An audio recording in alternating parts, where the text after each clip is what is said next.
एकतानगरमधून म्हणजेच केवडियामधून liberty unity of the स्टॅच्यूमधून आता आपण बाहेर पडलेलो होतो आणि आता आपण आलो आहे दत्त मंदिर. जवळच असं एक तीर्थक्षेत्र आहे. त्या तीर्थक्षेत्राला आपण दत्त मंदिर गरुडेश्वर असं त्या गावाचं नाव आहे. जास्त लांब नाही आहे. आपण साधारणतः जर आपल्याकडे गाडी असेल तर 5 ते 10 मिनिटात आपण त्या ठिकाणी आपण पोहोचू शकतो.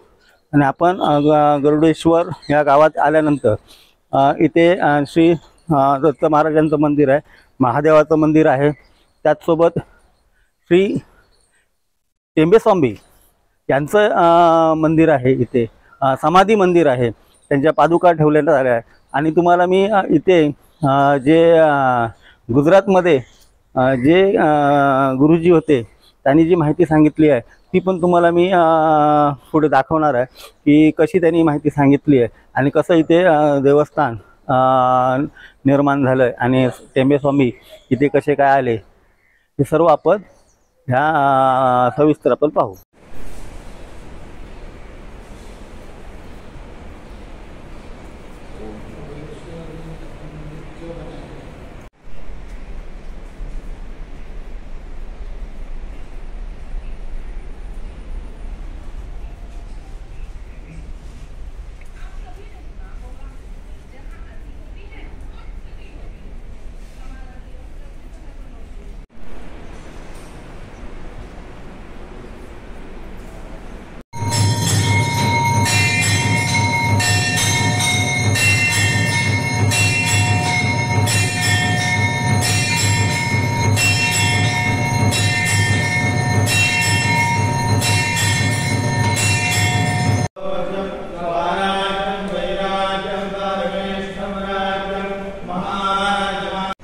टेंबेस्वामी यांची इथे समाधी आहे. त्या समाधीला आपण जात आहोत. शक्य असेल तर मी आतनं पण दाखवायचा प्रयत्न करेन तुम्हाला.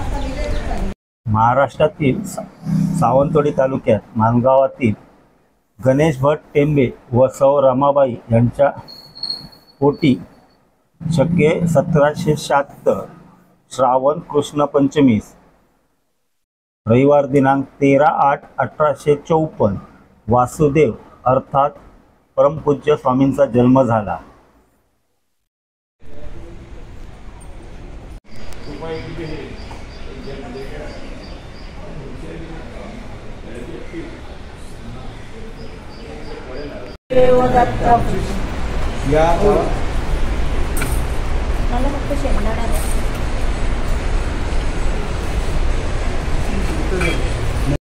सगळे नर्मदाकाठी देवऋषींनी तपश्चर्या करावी. पलीकडे इंद्रांनी तपश्चर्या केली होती. तिथे इंद्रेश्वर महादेवाचं मंदिर होतं. पूर आला त्याच्यावर ते त्यांच्याजवळ दुसरं मंदिर दिसतं. तिथे वरुण देवतांनी तपश्चर्या केली होती. वरुणेश्वर महादेवाचं मंदिर. इंद्रेश्वर आणि वरुणेश्वर दोन महादेवाच्या मध्ये गाव होतं. त्या गावाचे नाव आहे इंद्रवर्ण. इंद्र आणि वरुणच्या नावाने गाव आहे पलीकडे इंद्रवर्ण. चेकडेमच्या आपल्या किनारी चेकडेमच्या वरती नारद ऋषींनी तपश्चर्या केली होती. तिथे नारदेश्वर महादेवाचं मंदिर आहे. नारदेश्वरच्या पुढे आहे आदित्येश्वर. सूर्यनारायण देवाने तपश्चर्या केली होती. तिथे खाली उतरले की खाली ब्रिज दिसेल तुम्हाला. त्या ब्रिजच्या आपल्या किनारी अगस्त मुनींनी तपश्चर्या केली होती. तिथे अगस्तेश्वर महादेवाचं मंदिर आहे. हे जेव्हा देव ऋषींनी तपश्चर्या करत होते तेव्हा इथे एक राक्षस होता गजासूर नावाचा. त्यांच्या अनुष्ठानामध्ये तपश्चर्या निर्विघ्न आणत होता. त्यावरनं विष्णू भगवान गरुडावर सुद्धा त्यांनी पाहिलं म्हणून त्यांनी गरुडाला सांगितलं की जा त्याचा वध कर. तर इथे युद्ध झालं गरुड आणि गजासूर निघालं. गरुडाने त्या गजासूर राक्षसाचा वध केला. त्या राक्षसाचं जे शरीर होतं ते या भूमीवर पडलं. तेव्हा इथून नर्मदा वाहत होती. नर्मदेत शरीर पडल्यामुळे तिचं शरीर अमुक वर्षानंतर हळूहळू दुखलं गेलं, विरघळून गेलं नर्मदेत. फक्त कवटी उरली. कवटी म्हणजे करोड. अख्खा शरीर त्याचं नर्मदेत पाणी होऊन गेलं. त्यामुळे काय झालं की त्या राक्षसाने जी पाप कर्म केलेली होती ती सगळी जळून गेली आणि त्या राक्षसाचा दिव्य देह झाला.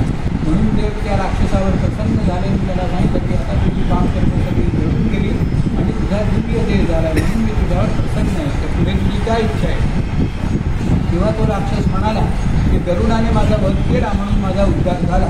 तर ते अखंड गरुडाचं नाव राहिलं पाहिजे. म्हणून जे देव प्रसन्न झालेले होते ते गरुडेश्वर म्हणून प्रसिद्ध झाले. आणि जिथे तो राक्षस पडला होता जिथे त्याची करोडी होती वयाच्या 8व्या वर्षी वासुदेवांची मुंज झाली. त्यानंतर त्रिका स्नान, संध्या, अग्निकार्य, नित्यगुरु चरित्र वाचन, भिक्षा मागून ते भोजन करत असत.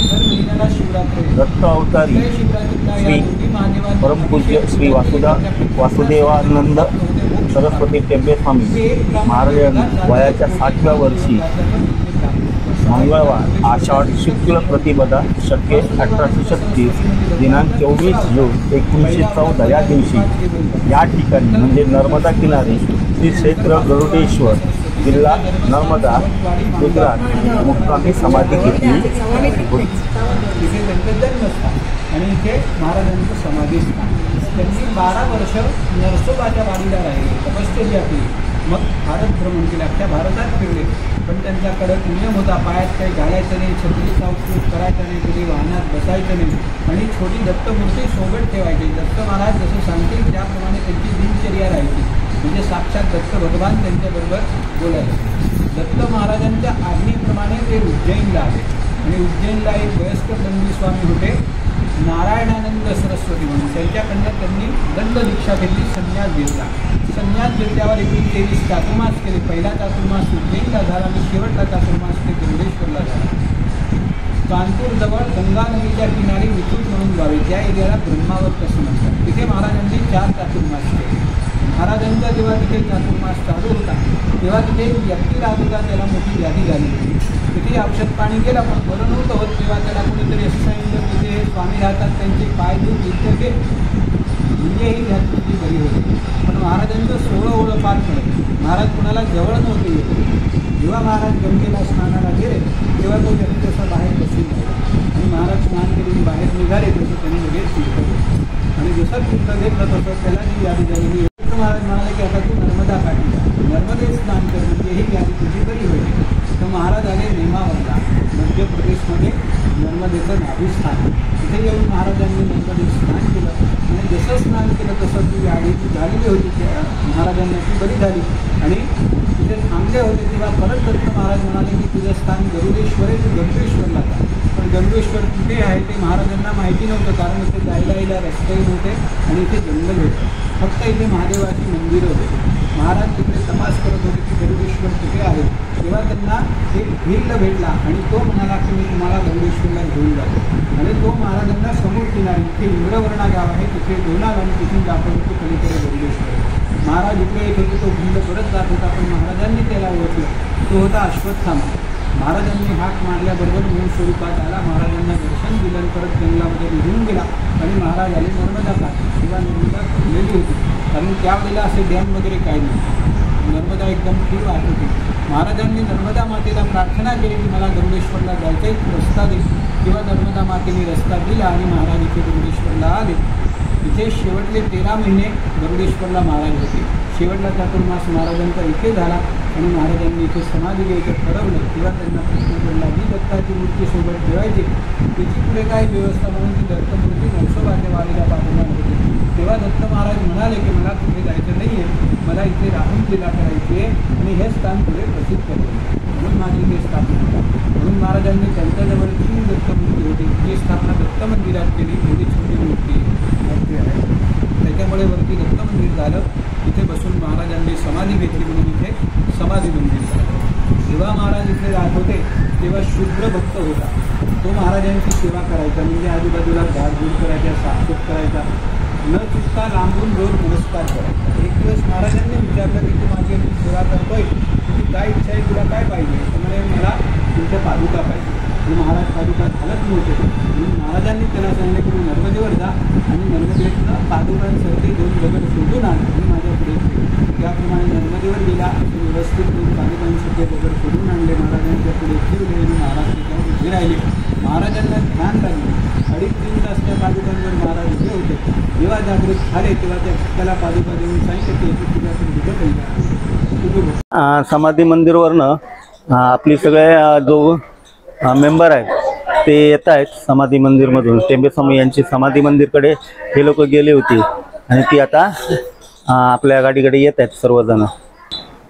दत्त अवतारी श्री परमपूज्य श्री वासुदेवानंद सरस्वती टेंबेस्वामी महाराजांनी वयाच्या 60व्या वर्षी मंगळवार आषाढ शुक्ल प्रतिपदा शके 1836 दिनांक 24 जून 1914 या दिवशी या ठिकाणी म्हणजे नर्मदा किनारे श्री क्षेत्र गरुडेश्वर जिल्हा नर्मदा गुजरात मुक्कामी समाधी घेतली होती। भटकंती विथ समीरमध्ये आता आपण आलो आहोत नीलकंठ धाम। नीलकंठ धाम एक जवळच आहे। इथनं आम्ही आता गरुडेश्वरनं निघालो। गरुडेश्वरनं साधारणतः 25-1 किलोमीटरवरती हे नीलकंठ धाम आहे। तर आपण याला व्हिजिट करा। सुंदर असं मंदिर आहे।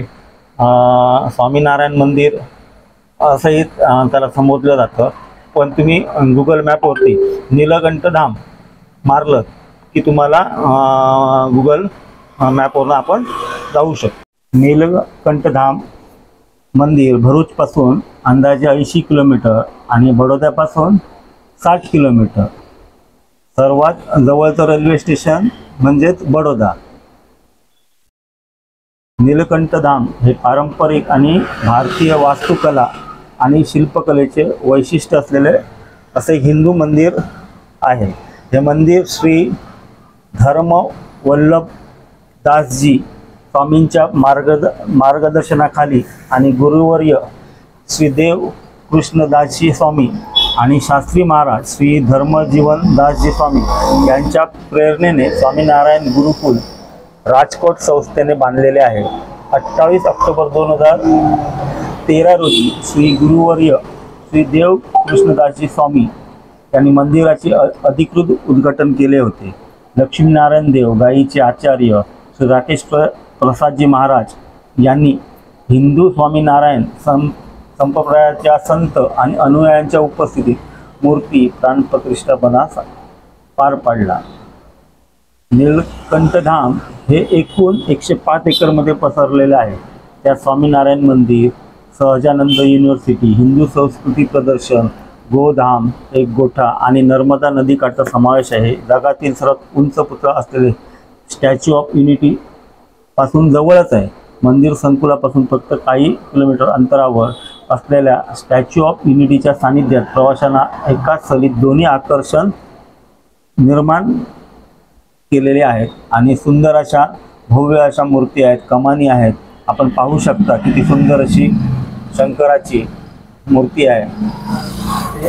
यातून आता आपण स्वामीनारायण मंदिरामध्ये एंटर करत आहोत। आपल्याला दिसत आहे ही यमुना नदी। यमुना नदीच्या किनाऱ्यावरती हे मंदिर वसलेलं आहे। आपण पाहू शकता ही यमुना नदी। यमुना नदीच्या काठावरती हे वसलेलं मंदिर आहे। ऊन अतिशय कडक असल्यामुळे इथे पाय भासतात, त्याच्यामुळे सावधानतेने सावकाश मंदिरात जावं लागतं आणि तशी व्यवस्था केलेली आहे। हे पहा मंदिर समजलं ना। आता आपण मंदिराच्या आतमध्ये प्रवेश करणार आहोत आणि मी तुम्हाला आतून पण मंदिर दाखवतो। इथे छोटी छोटी मंदिरं बाजूला वसलेली आहेत। पाण्याचा तलाव केलेला आहे आणि तलावाच्या बाजूला मंदिर आहे। आता आपण मुख्य मंदिरामध्ये प्रवेश केलेला आहे। हे मंदिर आपल्याला दिसत आहे ही यमुना नदी। यमुना नदीच्या किनाऱ्यावरती हे मंदिर वसलेलं आहे। आपण पाहू शकता ही यमुना नदी। यमुना नदीच्या काठावरती हे वसलेलं मंदिर आहे। ऊन अतिशय कडक असल्यामुळे इथे पाय भासतात, त्याच्यामुळे सावधानतेने सावकाश मंदिरात जावं लागतं आणि तशी व्यवस्था केलेली आहे। हे पहा मंदिर समजलं ना। आता आपण मंदिराच्या आतमध्ये प्रवेश करणार आहोत आणि मी तुम्हाला आतून पण मंदिर दाखवतो। इथे छोटी छोटी मंदिरं बाजूला वसलेली आहेत। पाण्याचा तलाव केलेला आहे आणि तलावाच्या बाजूला मंदिर आहे। आता आपण मुख्य मंदिरामध्ये प्रवेश केलेला आहे। हे मंदिर त्यांच्यासमोर प्रसादाचा भोग लावलेला आहे। किती सुंदर अशी आणि आकर्षक अशी मूर्ती आहे। सुंदर असं मंदिर आहे हे आणि सभोवताली जर बघितलं तर प्रसन्न असं वातावरण आहे। आपण पाहू शकता.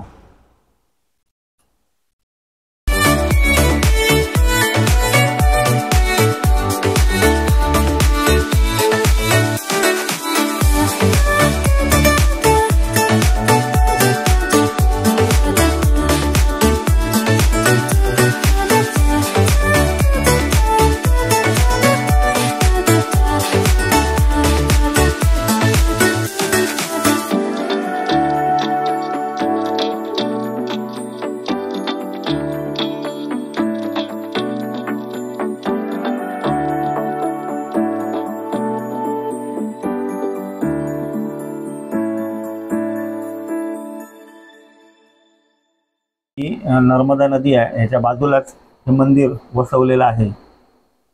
105 एकरमध्ये हे मंदिर वसलेलं आहे. हे नर्मदा नदीच्या काठी जे वसलेलं मंदिर आहे हे आपण आता पाहत.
मंदिरातला आतलं तुम्हाला मी दाखवू शकलो नाही, कारण तिथे मंदिरातलं आतनं फोटोग्राफी व्हिडिओग्राफी टोटल बंद असल्यामुळे आपण दाखवू शकलो नाही.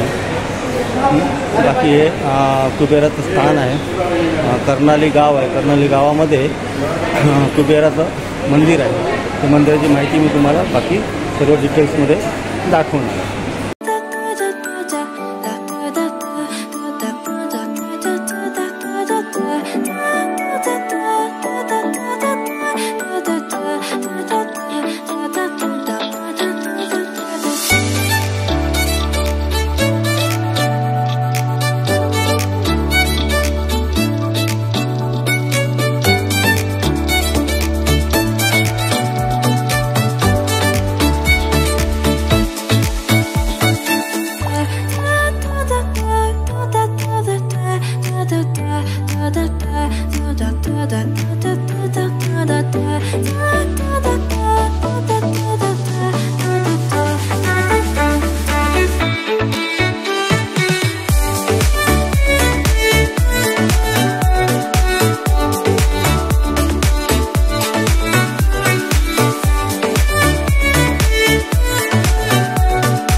आता आपण आलेलो आहोत बडोद्यामध्ये आणि बडोद्यातले हे पॅलेस आहे. तुम्हाला पॅलेस दाखवून हा शक्य तेवढं दाखवतोय. इथे व्हिडिओ करण्यास बंदी आहे, तरी पण मी तुम्हाला थोडंफार दाखवण्याचा प्रयत्न करेन.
आता आपण पाहत आहोत तो बडोद्याचा गायकवाड पॅलेस.